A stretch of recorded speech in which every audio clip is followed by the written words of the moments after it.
తను 3 మిషనరీ ప్రయాణాలు చేసినట్లుగా మనం అపోస్తలుల గారి గ్రంథాన్ని ధ్యానించేటప్పుడు మనము చదువుకొని ఉన్నాం. మరి 2వ మిషనరీ యాత్ర తను చేస్తున్నప్పుడు తన ఆసియా వైపు వెళ్తున్నప్పుడు మాసిదోనియా పిలుపు తను అందుకున్న విషయాన్ని మనం చూస్తాము. ఒక సందర్భంలో మన 16వ అధ్యాయంలో ఆ విషయాన్ని చూస్తాము. కానీ దేవుని ఆత్మ అతను ప్రేరేపించి మాసిదోనియా అనే పిలుపుని అక్కడ చూస్తామంటే ఆ ప్రాంతంలో తనకు దర్శనం కలిగి దేవుడు తన దిశను మార్చినట్లుగా మనం చూస్తున్నాం. ఆ సందర్భంలో అపోస్తలుడైన పౌలు దేవుని నడిపింపుని బట్టి, దేవుని యొక్క స్వరమును బట్టి, పిలుపుని బట్టి అతడు ఫిలిప్పీ పట్టణానికి వెళ్ళిన పరిస్థితిని మనం చూస్తాం. ఫిలిప్పీకి వెళ్ళినప్పుడు అక్కడ ఏం జరిగింది చెప్పండి? నదీ తీరమున ప్రసంగం చేస్తుంటే ఎవరు విని రక్షించబడ్డారు? పేరు గుర్తుందా? పేరు లుదియా అనే స్త్రీ నదీ తీరమున పౌలు ప్రసంగం చేస్తున్నప్పుడు ఆమె హృదయం తెరవబడి ప్రభుని అంగీకరించి తన ఏంటో చేర్చుకుంది. అక్కడ జరిగిన కొన్ని సందర్భాలు మనం గుర్తుపెట్టుకుంటే ఆ ఫిలిప్పీ పట్టణం ఏంటో మనకు జ్ఞాపకం వస్తుంది. ఆమె తూతేర పట్టణస్థురాలు, ఉదారంగా పొడి అమ్ముకుంటూ వ్యాపారం చేసుకునే స్త్రీ పౌలు యొక్క ప్రసంగం ద్వారా పట్టబడిన విషయం మనం చూస్తాం. ఆ తర్వాత పుతోను అక్కడ మనం చూస్తే ఒక దెయ్యం పట్టిన ఒక స్త్రీని కూడా అపోస్తలుడైన పౌలు ప్రార్థన చేసినప్పుడు గొప్ప విడుదల ఆమెకు కలిగినట్టు మనం చూస్తాం. అక్కడ నుండి చెరసాలలో వేయబడినప్పుడు చెరసాల నాయకుడు వారి కుటుంబం కూడా రక్షించబడిన పరిస్థితులు. ఈ 3 సందర్భాలు మనకి అపోస్తలుల కార్యాల్లో కనపడతాయి. ఇంకా ఎంతో మందిని తన పరిచర్య ద్వారా అక్కడ రక్షణలోకి నడిపించిన విధానాన్ని మనం చూసుకుంటాం. కాబట్టి ఫిలిప్పీ పట్టణంలో దాదాపు అపోస్తలుడైన పౌలు 51వ సంవత్సరంలో తను క్రీస్తు శకం 51వ సంవత్సరంలో పరిచర్య చేసినట్లుగా మనం చూస్తున్నాము. అయితే పౌలు చివరిగా అతడు హౌస్ అరెస్ట్ చేయబడ్డారు. రోమాలో బంధింపబడిన విషయం మనకు తెలుసు. బంధింపబడి చెరలో ఉండి పత్రికను రాశాడన్న విషయం మనకు అందరికీ తెలుసు. అయితే చెరలో నుండి రాసిన 4 పత్రికలు ఇది ఒక పత్రిక. ఈ ఫిలిప్పీ పత్రిక మనం చదువుతున్నప్పుడు బంధకాలలో ఉన్న వ్యక్తి బంధకాల బయట ఉన్న వ్యక్తుల్ని ప్రోత్సహిస్తూ సంతోషించండి, ప్రభుని బట్టి ఆనందించండి అని రాయడము మనకెంతో ఆశ్చర్యాన్ని, నిజంగా ఆధ్యాత్మిక లోతుల్ని మనకి నేర్పిస్తుంది అనమాట. కాబట్టి తన బంధకాల్లో ఉన్నప్పటికీ దేవుని బిడ్డలు ఏ పరిస్థితిలో ఉన్నా తమ పరిస్థితులను బట్టి రక్షణ కోల్పోతేనే బాధపడాలి, కానీ ఎక్కడ ఉన్నా ఎలాంటి పరిస్థితుల్లో ఉన్నా కూడా బాధపడనక్కర్లేదు. ప్రభుని బట్టి ఆనందించాలి. ప్రభు తన ఆత్మ ద్వారా ఎక్కడున్నా కూడా తన బిడ్డల్ని ఎలా వాడుకోవాలో వాడుకుంటారు అనే విధంగా ఈ సంఘాన్ని బలపరుస్తూ ఎన్నో విషయాలు రాశారు. ప్రాముఖ్యంగా మనం ఈ 2వ అధ్యాయంలో గత వారంలో మనం చూసాం. 12వ వచనంలో ఏంటి చెప్పండి? భయముతో వణకుతోనూ మన సొంత రక్షణ ఎలా కొనసాగించుకోవాలి అనే దాని గురించి మాట్లాడుతున్నాడు. కాబట్టి రక్షణ అనేది ఎప్పుడో పొందుకున్న రక్షణ గురించి కాదు, కానీ ప్రస్తుతం అంధకారంలో మనం జీవిస్తున్న లోకంలో, ప్రస్తుతం ఉన్న ఈ దుష్టత్వపు లోకంలో దేవుడిచ్చిన మనకిచ్చిన రక్షణని భయముతో వణుకుతో మన సొంత రక్షణని మనం అంతం వరకు ఎలా కొనసాగించాలి అనే దాని గురించి మాట్లాడుతున్నాడు అనమాట.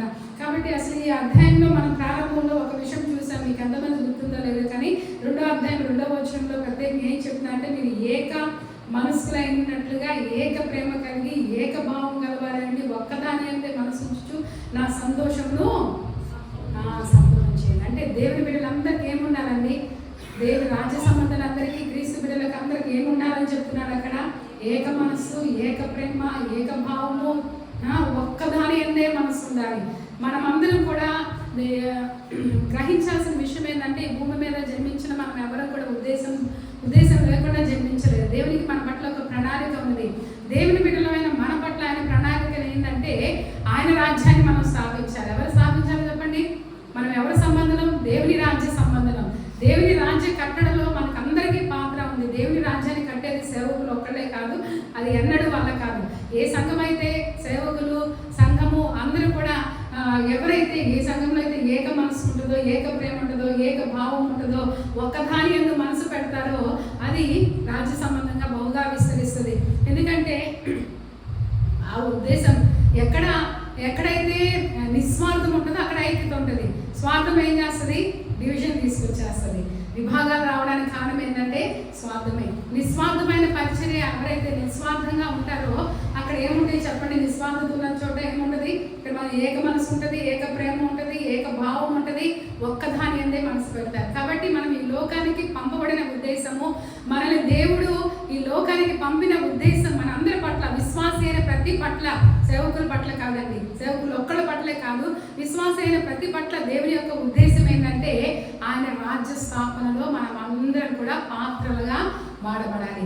ఆయన మన శిరస్సు అయి ఉన్నాడు, మనం అందరం కూడా ఏమై ఉన్నాము, ఆయన శరీరమై ఉన్నాము. శరీరంలో ప్రతి అవయవము శిరస్సుకి సహకరించినప్పుడు, శరీరంలో ఉన్న ప్రతి అవయవం కూడా ఒకదానికొకటి సహకరించినప్పుడు మాత్రమే దేహము ఆరోగ్యవంతంగా ముందు కొనసాగుతున్నట్లుగా మనమందరం కూడా దేవుని యొక్క దర్శనాన్ని, దేవుని యొక్క ఉద్దేశాన్ని, దేవుని యొక్క ఆలోచనని, దేవుని యొక్క హృదయభారాన్ని, దేవుని యొక్క తలంపులను భూమి మీద పరిపూర్ణం చేయటకు పాత్రలుగా వాడబడమే దేవుని యొక్క ఉద్దేశం అన్న విషయాన్ని మనం గుర్తుపెట్టుకోవాలి.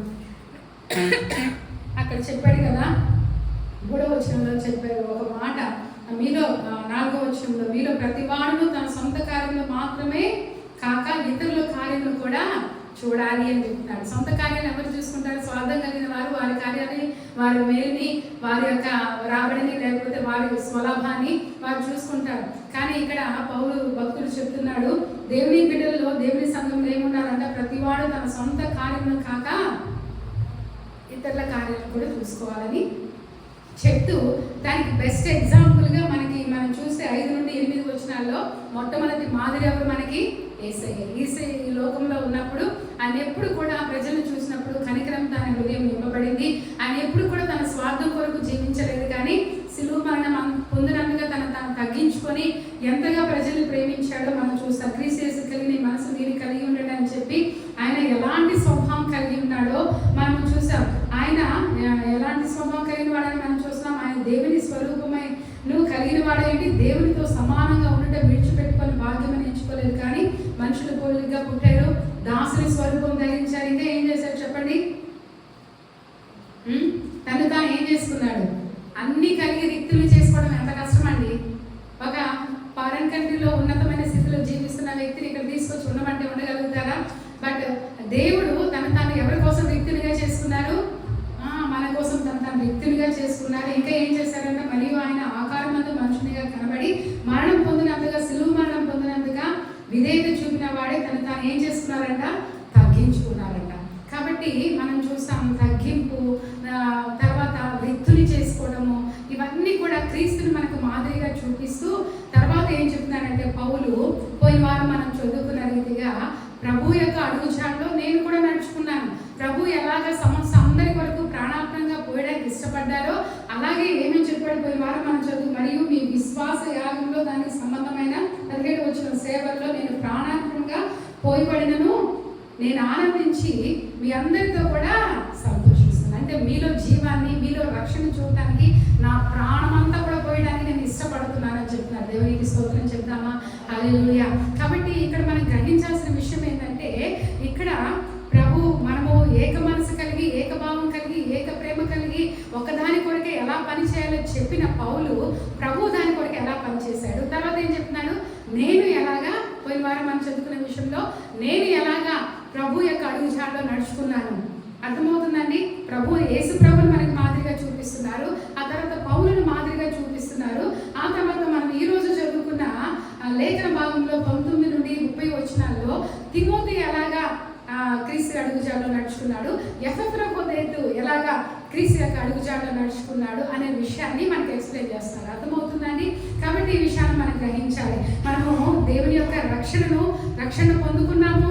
ప్రభు యేసే నిజమైన దేవుడు అని తెలుసుకొని నీటి మూలంగా బాప్తిసం పొందుకొని ఆ ప్రజలందరూ ఎదుట సాక్షిగా జీవించడానికి ఇష్టపడిన మనము దాన్ని అంతం వరకు కొనసాగించుకోవాలి అనేది చెప్పి, దాన్ని అలా కొనసాగించుకోవడానికి మనకి ఇష్టపడినప్పుడు 13వ వచనంలో ఏం చెప్తున్నాడు? ప్రభువే మనకు సహాయం చేస్తాడంట. God can help only those who can help themself అని ఒక ఇంగ్లీష్లో ఒక సామెత ఉంది. అంటే తమకు తాము సహాయం చేసుకోగలిగే వారికి దేవుడు సహాయం చేస్తాడంట. అంటే నేను రక్షణను ఎన్ని శ్రమలు వచ్చినా, ఎన్ని ఇబ్బందులు వచ్చినా, ఎన్ని ఇరుకులు వచ్చినా, ఎన్ని విశ్వాస పరీక్షలు వచ్చినా, నా దేవుడు నాకు ఇచ్చిన రక్షణ అంతవరకు కొనసాగించుకోవాలి అనే ఆశ నీకుంటే దేవుడు సహాయం చేస్తాడు. కానీ ఆ ఆశే నీకు లేకపోతే దేవుడు ఎందుకు సహాయం చేస్తాడు? అర్థమవుతుందండి?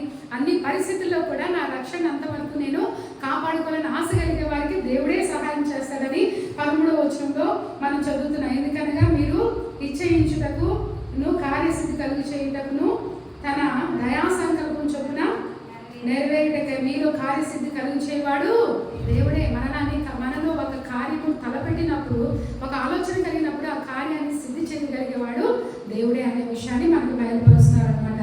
కాబట్టి మనం చూస్తే క్రీస్తు అడుగుజాడల్లో నడుచుకున్నారు. మనం చూస్తే పౌలు, తిమోతి, ఎపఫ్రొదితు క్రీస్తు అడుగుజాడల్లో నడుచుకున్నారు. తమ సొంత కార్యాలు కాక ఏం చేశారు వారు? అన్ని ఇతరుల కార్యాలు, అంటే ఇతరుల రక్షణ మీద దృష్టి ఉంచి పనిచేశారు. ఆ తర్వాత ఏం చేశారు? తమను తాము చాలా తగ్గించుకున్నారు. తర్వాత సేవకుని పని చేశారు. ఏం చేశారు? సేవకుని పని. సేవకుని పని అంటే సర్వెంట్ పని. సేవకుని మనం ఒక హోటల్కి వెళ్తే మనకు సర్వ్ చేస్తారు, వాళ్ళని ఏమంటాము? సర్వెంట్స్ అంటాం కదా, సేవకులు. వాళ్ళు ఇతరులు మంచిగా తిన్నారా, మంచిగా చేశారా, వాళ్ళ క్షేమం గురించే ఆలోచన చేస్తారు. కాబట్టి ఇక్కడ ఈ యొక్క పౌలు, తిమోతి అలాగే ఎపఫ్రొదితు కూడా దేవుని యొక్క అడుగుజాడలో నడుచుకుంటూ ఆయన హృదయ వాంఛను తీర్చుటకు ఏక ప్రేమ, ఏక మనసు, ఏక భావము, ఒక్కదాని అందే మనసు పెట్టి పని చేశారు. కాబట్టి కొన్ని ప్రాంతాలను ప్రభు కొరకు స్వతంత్రించగలిగారు. ఫిలిప్పి పట్టణం అంతా ఒక్కరి ద్వారా రక్షించబడలేదు. పౌలు విత్తాడు, పౌలు చెప్తాడు కదా, విత్తేది ఒకళ్ళు, నీరు పోసేది ఒకళ్ళు, వృద్ధి చేసేది ఎవరు? దేవుడే. దేవునికి స్తోత్రం, హల్లెలూయా. కాబట్టి దేవుని రాజ్య కట్టబడాలంటే ఇది ఒక్కరు చేసే పని కాదు, ఐక్యతతో చేసేది, అందరూ కలిసి చేసేది, ఏక భావము, ఏక మనసు, ఏక ప్రేమ, ఏక దాని మీద దృష్టి పెట్టి చేసేది. కాబట్టి దేవుని రాజ్యం కట్టబడాలి, విస్తరించబడాలంటే అలాంటి ఐక్యత, ఏక భావము, స్వార్థం లేని మనస్తత్వం మనకు ఉండి దేవుని కార్యాలందు అందరూ మనసు పెడితేనే మనము ముందుకు కొనసాగలుగుతాం అనేది ఇక్కడ చూస్తున్నాం. 19వ వచనం చెప్తున్నారు కదా, నేను మీ క్షేమము తెలుసుకొని ధైర్యం తెచ్చుకుని నిమిత్తము తిమోతిని శీఘ్రంగా మీ యొద్దకు పంపుటకు ప్రభువైన యేసునందు నిరీక్షించుచున్నాను. తర్వాత 20వ వచనంలో చూడండి, 20-21 వచనాల్లో పౌలు తిమోతిని గురించి ఏం చెప్తున్నారు చూడండి. మీ క్షేమం విషయమై నిజముగా చింతించువాడు అతని వంటి వాడు నా యొద్ద లేడు. దేవునికి స్తోత్రం. తన క్షేమం గురించి కాదండి. మనం ఎప్పుడు ఎక్కడికి వెళ్ళినా ఏం చేస్తాం? మనం అక్కడికి వెళ్తే క్షేమంగా ఉంటామా లేదా, లేకపోతే మనం బాగుంటామా లేదా, అన్ని అనుకూలంగా ఉంటాయా లేదా. కానీ పౌలు ఎలాంటి వాడంట? ఫిలిప్పీ సంఘం క్షేమం గురించి ఆలోచించేవాడంట. ఏం చెప్తున్నాడంటే చూడండి, మీ క్షేమం విషయమే నిజంగా చింతపడేవాడు అతని వంటి వాడు ఇంకొక లేడు. కాబట్టి తిమోతిని మీరు ఎంత గొప్ప సాక్ష్యం ఇది చూడండి. అంటే ఎంత నిస్వార్థపరుడో తిమోతి మనకు అర్థమవుతుంది. తర్వాత ఇంకా ఏం చెప్తున్నారు? 21వ వచనం, అందరూ తమ సొంత కార్యము చూసుకుంటున్నారు కానీ యేసుక్రీస్తు కార్యములను చూడరు. మిగతా అందరూ సొంత కార్యాలను చూసుకుంటారంట. తిమోతి ఎలాంటి వాడంట? యేసుక్రీస్తు కార్యములను చూసేవాడంట. వారి గురించి, వారి క్షేమం విషయమై నిజముగా చింతపడేవాడంట. ఇతరుల క్షేమం గురించి నిజంగా చింతపడేవాడంట. అంతగా ఇంకా ఏం చెప్తున్నాడంటే 22వ వచనంలో, అతని యోగ్యత మీరెరుగుదురు, మీకే తెలుసు ఎలాంటి వాడో తిమోతి. తండ్రికి కుమారుడు ఎలాగో సేవ చేయనో అలాగే అతడు నాతో కూడా సువార్త వ్యాపం నిమిత్తము సేవ చేశాను. ఒక తండ్రికి కుమారుడు ఎంత బ్లడ్ రిలేషన్ కలిగిన బిడ్డలు ఎంత సమర్పణతో తండ్రి యొక్క త్యాగాన్ని గుర్తించి, సమర్పణ గుర్తించి, కష్టాన్ని గుర్తించి సహకరిస్తారో అలాగే దేవుని కార్యాల విషయంలో ఒక కొడుకులాగా దేవుని రాజ్య వ్యాప్తి నిమిత్తంలో సహకరించాడంట. దేవునికి స్తోత్రం, హల్లెలూయా. అలాంటి అలాంటి తిమోతి లాంటి, ఎపఫ్రొదితు లాంటి భారం కలిగిన వ్యక్తులు ఉంటే సంఘం ఏమవుతుందండి? క్షమాభివృద్ధి చెందుతుంది. దేవునికి స్తోత్రం చెప్తామా? హల్లెలూయా. కాబట్టి ఇంకా ఏం చెప్తున్నాడంటే తిమోతి విషయంలో నిజముగా తన ప్రాధాన్యతను అతను ఏమాత్రం కూడా కోరుకునే వాడు కాదనమాట. కాబట్టి ఒక నిజమైన చర్చ అనేది ఎలా కట్టబడుతుందంటే దానిలో ఉన్న సభ్యులు యొక్క ఐక్యతను బట్టి, వారి యొక్క ఏక గురిని బట్టి అది కట్టబడుతుందన్న విషయం ఇక్కడ మనకు స్పష్టంగా తెలియపరచబడుతుంది. ఇక్కడ చెప్తున్నాడు కదా, కాబట్టి నాకేమి సంబంధన ఉన్నదో చూసిన వెంటనే అతన్ని మీ వద్దకు పంపాలనుకుంటున్నాను. నేను శీఘ్రంగా వచ్చేదనని ప్రభువుని బట్టి నమ్ముచున్నాను. చూసారా, ఇంతవరకు 24 వచ్చిన వరకు ఎవరి గురించి మాట్లాడుతున్నారు చెప్పండి? తిమోతి గురించి మాట్లాడుతున్నారు. తిమోతి గురించి, అతడు మీ క్షేమం గురించి ఆలోచించే వ్యక్తి, నాకు సొంత కొడుకులాగా దేవుని రాజ్య వ్యాప్తి విషయంలో నిస్వార్థంగా పనిచేసే వ్యక్తి. ప్రతి వారు తమ సొంత కార్యాలు చూసుకుంటారు, తమ సొంత స్వార్థాన్ని చూసుకుంటారు. కానీ తిమోతి ఎలాంటి వ్యక్తి అంట? దేవుని కార్యాల విషయంలో, దేవుని రాజ్య కట్టడ విషయంలో, దేవుని సంఘ కట్టడ విషయంలో, ప్రజల కట్టుబడి విషయంలో, ప్రజల క్షేమాభివృద్ధి విషయంలో ఎంతో మనసు కలిగిన వాడు అని చెప్తున్నాడు. తర్వాత ఎఫెఫ్రా గురించి ఏం చెప్తున్నారు? వాస్తవానికి ఈ యొక్క లెటర్ని ఎవరితో పంపిస్తున్నాడు? ఎఫెఫ్రాతో పంపిస్తున్నాడు. ఎఫెఫ్రా వాస్తవానికి ఇక్కడ నుండి వచ్చాడు. ఎక్కడి నుండి వచ్చాడు? ఫిలిప్పీ సంఘం నుండి వచ్చాడు. అక్కడ నుండి కొన్ని కానుకలు, ఎందుకంటే పౌలు హౌస్ అరెస్ట్ చేయబడ్డాడు. చెరసాలలో లేడు కానీ హౌస్ అరెస్ట్ అంటే నిర్బంధించబడి ఉన్నాడు కాబట్టి ఎవరైనా రావచ్చు వెళ్ళొచ్చు. కాబట్టి పౌలు దగ్గరికి వచ్చి సమాచారాలను తీసుకొస్తున్నారు. పౌలు కూడా అక్కడ కూర్చొని చక్కగా లెటర్స్ రాస్తున్నాడు. దేవుని పని ఎక్కడ ఆగట్లేదు. ఆ యొక్క భారము, ఆ యొక్క దేవుని అభిషేకము ఎక్కడ ఉన్నా కూడా దేవుని పని. ఎవరో నన్ను నిర్బంధించాలని కూర్చొని ఏడవట్ల, అయ్యా నేనేంటి నీ పని చేస్తున్నా, నన్ను నిర్బంధించాలని కూర్చొని పౌలు ఏడుస్తున్నాడు, అక్కడ బాధపడుతున్నాడు. అక్కడ నుండి కూడా ఏం చేస్తున్నాడు? దేవుని సేవ చేస్తున్నాడు. అలా అని చెప్పేసి పౌలు నిర్బంధించబడ్డాడని ఇక్కడ సంఘం వాళ్ళు ఎవరైనా నిరాశపడిపోయారా? వారు కూడా ఏం చేస్తున్నారు? వెళ్ళి ఎంత అవకాశం ఉందో అక్కడికి వెళ్ళి సేవకులతో మాట్లాడి ఏం చేయాలి, ఎలా చేయాలి, అక్కడ నుండి పత్రికలు తీసుకొచ్చి సంఘ క్షేమాభివృద్ధి కొరకు, అంటే దేవుని రాజ్యం యొక్క వ్యాప్తి కొరకు ఎక్కడ ఆగిపోకూడదు. ఆయన రాజ్య కట్టడ జరుగుతూనే ఉండాలి. ప్రజలు దేవుల్లో చేర్చబడాలి. ప్రతి ఒక్కరు కూడా దేవుళ్ళు ఎదగాలని ఒక మనసు, ఒక భావము, ఏకభావం వారిలో ఉంది. కాబట్టి ఆ భావం కొరకు ఎంతో కష్టపడి పనిచేస్తున్నట్లుగా, సమర్పణతో చేస్తున్నట్లుగా మనం చూస్తున్నాం అన్నమాట. కాబట్టి ఇక్కడ చూస్తే చూడండి 25వ వచనంలో చెప్తున్నాడు, మరియు నా సహోదరుడును, ఇక్కడ ఒక 25వ వచనం మనం చూసినట్టు, మరియు నా సహోదరుడును, జత పనివాడును, నా తోటి యోధుడును, మీ దూతయు, నా అవసరములకు ఉపచరించిన వాడినైనా ఎఫెఫ్రా బోధకులు మీ యొద్దకు పంపుట అగత్యమని అనుకుంటుంది. ఎఫెఫ్రా బోధకుల గురించి ఏం చెప్తున్నాడండి? 3 విషయాలు చెప్తున్నాడు. నా జత పనివాడు. జత పనివాడని ఎందుకు చెప్తున్నాడు? నాకు ఏ భారం ఉందో, నేను ఏ దేవుని కొరకు పనిచేస్తున్నానో అతడు కూడా దాని కొరకే పనిచేస్తున్నాడు. ఇంకా ఏంటి చెప్పండి? నాతోటి యోధుడు. యోధుడు అంటే సైనికుడు. మనం అందరం కూడా క్రీస్తు యేసు సైనికులం. మనం పోరాడేది ఎవరితో అని చెప్తున్నాడు? కొరింథీ పత్రికలో మనం చూస్తే మనం పోరాడుతున్నది శరీర మాంసం కలిగిన వారితో కాదు, కానీ దురాత్మ సంబంధం. ఎందుకంటే దేవుని రాజ్య కట్టడ ఎవరు చేస్తూ ఉంటారో, దేవుని రాజ్య పనిలో ఎవరు ఉంటారో, అది విశ్వాసి అయినా సేవకుడైనా దేవుని రాజ్య కట్టడలో దేవుని పనులు ఎవరు ఉంటారో వారి మీద టార్గెట్ పెడతాడు సాతానుడు. కాబట్టి మన పోరాటం ఎవరితో చెప్పండి? ఆ కాస్త మండలం ఉన్న దురాత్మ సంబంధంలో పరోక్షముగా పనిచేస్తున్న అపవాది క్రియలతో మనము పోరాడి జయించవలసిన వారమై ఉన్నామన్నమాట. కాబట్టి నా తోటి యోధుడు అంటున్నాడు. తర్వాత ఏమంటున్నాడు? నా సహోదరుడు అంటున్నాడు. మొదటిగా ఏమన్నాడు? నా సహోదరుడు. మనం అందరం కూడా సహోదరులము. మనం అందరం కూడా ఒక్క తండ్రి బిడ్డలము, ఒక్క కుటుంబ వారసత్వం కలిగిన వారము. కాబట్టి క్రీస్తుని అంగీకరించిన తర్వాత, క్రీస్తు సంఘంలో చేర్చబడిన తర్వాత కుల మత భేదాలు అనే ఆలోచన ఉంటే వారు క్రైస్తవులు కానేరు. క్రీస్తు రక్తంతో కడగబడిన మనం అందరం కూడా సహోదర సహోదరులము అన్న విషయాన్ని మనం గుర్తుపెట్టుకోవాలి. కాబట్టి నా తోటి సహోదరుడు, తర్వాత నా జత పనివాడు, నా తోటి యోధుడు అని పరిచయం చేస్తూ అతడు అక్కడికి వచ్చిన తర్వాత ఏమయ్యాడంట? బలహీనపరచబడ్డాడంట. అయితే చెప్తున్నాడు, అతడు రోగి అయినని మీరు వింటిరి కనుక అతడు మిమ్ములు అందరినీ చూడ మిగిలిన అపేక్ష గలవాడై విచారపడుచున్నాడు. ప్రాణమంతా సంఘం మీదే ఉన్నాడు. ఎఫెఫ్రా బోధకుడు కూడా నిజంగా అతడు రోగి, చావునకు సిద్ధమైందని, కానీ దేవుడు అతన్ని కనికరించను. అతని మాత్రమే గాక నాకు దుఃఖం మీద దుఃఖము కలుగుటకై నన్నును కనికరించను. ఈ మాటను ఆలోచించారు మీరు? అంటే అతడు బలహీనపరచబడ్డాడంట. ఎవరు? ఎఫెఫ్రా బోధకుడు. అంటే మరణకరమైన బలహీనత తనకు వచ్చింది, తను బాగు చేయబడ్డాడు. దేవుడు కనికరించి అతను లేబడని చెప్పి అతనే కాదు నన్ను కూడా కనికరించారు. అంటే ఎఫెఫ్రా బోధకుడు రోగి అంటే ఎవరికి బాధగా ఉంది? పౌలుకి చాలా బాధగా ఉందంట. చాలా బాధగా ఉంది. ప్రభా, నా బాధ అధికం కాకుండా తను బాగు చేసినందుకు వందనాలని చెప్పేసి ఎంతో తోటి సహోదరుని పట్ల ఎంతో బాధ్యత కలిగిన వ్యక్తిగా మనం చూస్తున్నాం అన్నమాట. నాకేమంటున్నాడు? నాకు దుఃఖం మీద దుఃఖం కలిగి ఉండటకై నన్నును కనికరించి అతన్ని బాగు చేశాడు అన్నట్లుగా చెప్తున్నారు. కాబట్టి మీరు అతన్ని చూసి మరలా సంతోషించే నిమిత్తము, నాకున్న దుఃఖము తగ్గు నిమిత్తము అతన్ని మరి శీఘ్రంగా పంపుతుంది. నా ఎడల మీ ఉపచర్యలో ఉన్న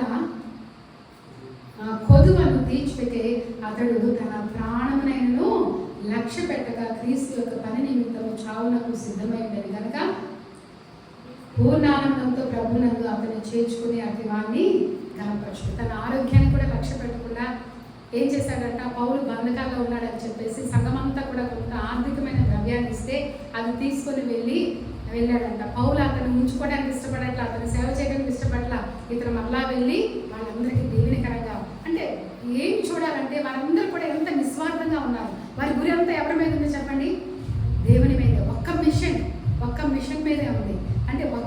దేని కొరకు మనం పంపబడ్డామో ఆ పని మనం చేయాలి. నాకు బలహీనత వస్తే ఏంటి, నీకు బలహీనత వస్తే ఏంటి, మనకి ఏమైతే ఏంటి, మనం ఏమైపోతే ఏంటి. అందుకే పౌలు ఏమంటాడు, మాలో మరణంను మీలో జీవంలో చూడాలని, మాకు మరణమైనా పర్వాలేదు మీలో జీవం చూడటానికి అంతగా ప్రయాసపడుతున్నాం అంటున్నాడు. కాబట్టి వీరందరి గురి అంతా కూడా ఏక మనసు, ఏక భావం, ఏక ప్రేమ ఎక్కడ ఉంటుందో అక్కడ ఏమవుతుంది, సంఘం విస్తరించబడుతుంది. అక్కడ దేవుని రాజ్యము బహుగా వ్యాప్తి చెందుతుంది. అక్కడ దేవుని రాజ్యము బహుగా విస్తరిస్తుంది అనమాట. కాబట్టి మనకు తెలుసు ఫిలిప్పీ సంఘము ఎంత మంచివారు అనేది. వారి గురించి మనం ఆలోచన చేస్తే పౌలు చెప్తాడు, అంటే పౌలు ఎక్కడ ఉన్నా కూడా ఆర్థికంగా ఎంతో సహాయం చేశారు. మనము మాసిదోనియా సంఘం గురించి చదివినప్పుడు తెస్సలోనికీ పత్రికలో వారు కడుబీదలైనను బహు దాతృత్వం కలిగిన వారంట. దేవునికి స్తోత్రం చెప్తామా, హల్లెలూయా. ఇవ్వడం అనేది అయ్యో వాళ్ళు ఉన్నాయి కాబట్టి ఇస్తున్నారని ఎప్పుడు అనుకోవద్దండి. ఎప్పుడైనా సరే ఇవ్వడం అనేది మనం తక్కువ ఉన్నప్పుడు నుండే స్టార్ట్ అవుతుంది. నువ్వు కొంచెం ఉన్నప్పుడే ఇవ్వడం నీకు చేత కాకపోతే ఎక్కువైనప్పుడు కూడా ఇవ్వలేవు. కాబట్టి ఇక్కడ మనం చూస్తే మాసిదోనియా సంఘం మనకి చాలా ఎగ్జాంపుల్. వాళ్ళు కడు బీదలైనా ఏం చేశారంట, బహు దాతృత్వం కలిగి సేవకులకు ఇచ్చారంట. కాబట్టి పౌలు యొక్క పరిచర్య, పౌలు యొక్క ఆరోగ్యం గురించి వారు ఆలోచిస్తున్నారు. పౌలు ఆ సంఘం క్షేమం గురించి ఆలోచిస్తున్నారు. అందరు దేని గురించి ఆలోచన చేస్తున్నారు చెప్పండి? అందరికీ దేవుని రాజ్య కట్టడే వారి గురిగా ఉంది. కాబట్టి సంఘ క్షేమాభివృద్ధి చెందాలంటే మనకందరికి ఏముండాలి? ఏక మనసు, ఏక భావము, ఒకదాని యొక్క దృష్టి, ఏక ప్రేమ కలిగి ఉన్నప్పుడు మాత్రమే అది సాధ్యమవుతుంది. మనం అందరం కలిసి భారం, ఏ సంఘం అయితే ఎక్కడైతే ఐక్యత ఉంటుందో అక్కడ విస్తరణ ఉంటుంది. ఎక్కడైతే ప్రార్థించేవారు ఉంటుందో అక్కడ దేవుని సన్నిధి ఉంటుంది. ఎక్కడైతే విజ్ఞాపనకర్తలు ఉంటారో అక్కడ క్షేమాభివృద్ధి ఎక్కువగా కనపడుతుంది. కాబట్టి అలాంటి సంఘంగా మనం కూడా ఉండినట్లుగా మన హృదయాన్ని సిద్ధపరచుకుంటూ మనం దేవుని రాజ్య కట్టడంలో మనం ఏం చేయగలుగుతున్నాం? మనము దేవుని సన్నిధికి కొంతమంది రావడం కూడా వారి స్వార్థం కొరకే వస్తూ ఉంటారు. ప్రభా నన్ను దీవించి నాతో దేవుని రాజ్యం కొరకు మనం ఏం చేస్తున్నాం? మనకి ఎంతో విలువైన రక్షణ, ఎవరు ఇవ్వలేని రక్షణ ప్రభు ఇచ్చాడు. అది చాలు మన జీవితాలకి. మనం ఏం చేస్తున్నాం ఆయన రాజ్యం కొరకు ఆలోచించే మనసు మనకు ఉండాలి. కాబట్టి నిస్వార్థత ఎక్కడ ఉంటుందో అక్కడ యూనిటీ ఉంటుంది. యూనిటీ ఎక్కడ ఉంటుందో ఎక్కడ ఐక్యత ఉంటుందో అక్కడ విస్తరణ ఉంటుంది. అలాంటి కృపను పరిశుద్ధాత్మ దేవుడు మనకి ఇవ్వాలని, మనకి మాదిరిగా ప్రభు అయిన యేసుక్రీస్తు ఉన్నారు. ప్రభు అయిన యేసుక్రీస్తు అడుగుజాడలో నడుచుకున్న పౌలు, తిమోతి, ఎఫెబ్రతోతులే మనము కూడా క్రీస్తు అడుగుజాడలో నడుచుకుని ఆయన రాజ్య విస్తరణలో పనిచేయటకు పరిశుద్ధాత్మ దేవుడు మనకు అందరి కృప ఇచ్చినట్లుగా ప్రార్థన చేసుకున్నాం. అందరూ లేచి నిలబడదాం, ప్రభుని స్తుతిద్దాం.